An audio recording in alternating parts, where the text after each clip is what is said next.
Olá pessoal, tudo bem? Me chamo Caetano e irei apresentar a vocês o artigo intitulado Evaluation of the Contribution of Solar Radiation Pressure on the Orbital Perturbation Acting on a Satellite in Orbit of the Asteroid Geographus.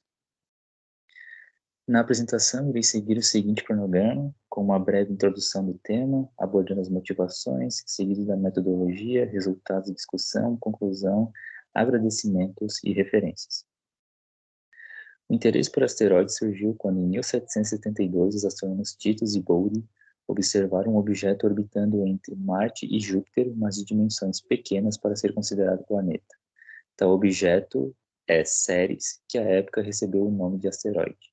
Desde então, tais objetos receberam devida atenção de astrônomos, buscando entender a dinâmica e morfologia desses corpos irregulares.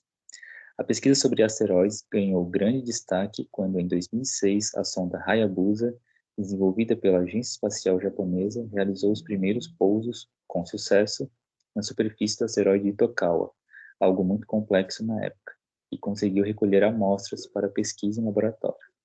A partir disso, muitas outras missões foram lançadas e planejadas.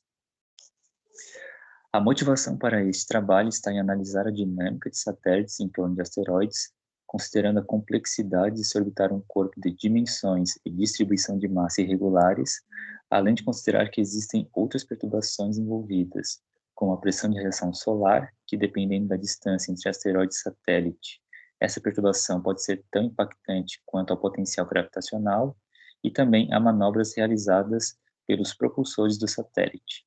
Então, o objetivo desse artigo está em analisar o impacto dessa pressão de radiação solar e determinar a qual distância entre asteroide e satélite esse impacto se iguala ao do potencial gravitacional. Para a metodologia, serão introduzidos o método utilizado para determinar o potencial do asteroide, assim como para determinar a força perturbadora oriunda da pressão de radiação solar, além de falar um pouco sobre o simulador utilizado para obter os resultados. O método das concentrações de massa, baseado em elementos finitos, foi desenvolvido em conjunto pelo Dr. Evandro Marconi Rocco com Flaviane Venditti, e é similar ao método dos elementos finitos, em que um sólido é dividido em pequenos elementos e em cada elemento são aplicadas as equações necessárias de análise. Como visto na figura, a superfície do sólido, no caso um asteroide, é dividida em pequenos triângulos, sendo os vértices que formam cada asteroide têm suas coordenadas encontradas no banco de dados da NASA. Assim, os elementos são formados unindo a cada 3 vértices que formam um dos triângulos ao vértice que corresponde ao centroide do sólido, ou seja, cada elemento terá um vértice em comum, sendo então esses elementos representados por pequenos tetraedros. No centroide de cada tetraedro são alocadas as massas de cada elemento e desse modo são aplicadas nesses centroides a força que representa a lei de gravitação universal desenvolvida por Newton, sendo essas forças depois somadas e sua resultante aplicadas no centroide do satélite. Aqui é o asteroide utilizado como base dessa análise e o fluxograma, que no caso é o algoritmo utilizado para calcular esse método de concentrações de massa.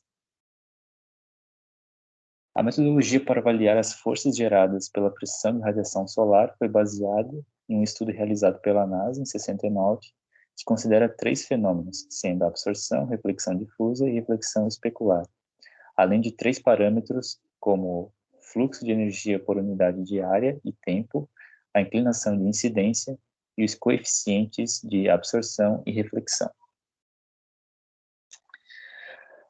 A figura abaixo representa o diagrama simplificado do simulador, que opera em malha fechada e utiliza a propagação do estado do satélite para obter as variações dos elementos orbitais em cada passo, considerando acelerações perturbadoras vindas do potencial, pressão de radiação solar e de propulsões do satélite. Os modelos de cada perturbação contida no simulador fornecem uma força que atua no veículo, tornando possível determinar os incrementos de velocidade inseridos na dinâmica. Para a análise nesse artigo, foi utilizado o asteroide Geógrafos, de órbita considerada próxima da Terra, de dimensão com raio de aproximadamente 2,6 km e massa de 2,6 vezes 10 na 13 quilos. E para esse artigo, os sinais de controle e perturbação não foram enviados à dinâmica do satélite, apenas calculado para posterior análise.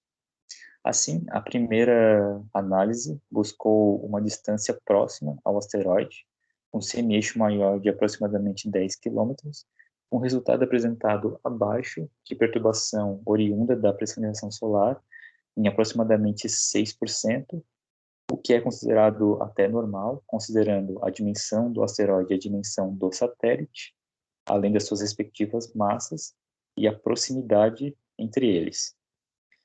E como o objetivo está em buscar qual é a distância em que a pressão de radiação solar se iguala ao impacto gerado pelo potencial gravitacional, então outras simulações foram realizadas aumentando essa distância. E percebe-se pela tabela e pelo gráfico ao lado que apenas a 200 quilômetros do asteroide é que essa pressão de radiação solar tem magnitude igual ao potencial gerado, o que é considerado ok, normal, até porque a essa distância o asteroide seria basicamente um ponto de massa.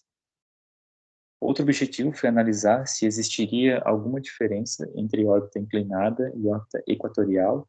Então, à esquerda temos o gráfico da órbita inclinada, 45 graus, e à direita, a órbita não inclinada, no caso, equatorial, de 0 graus. E percebe-se que para a mesma distância de 200 quilômetros, a variação foi infinitesimal.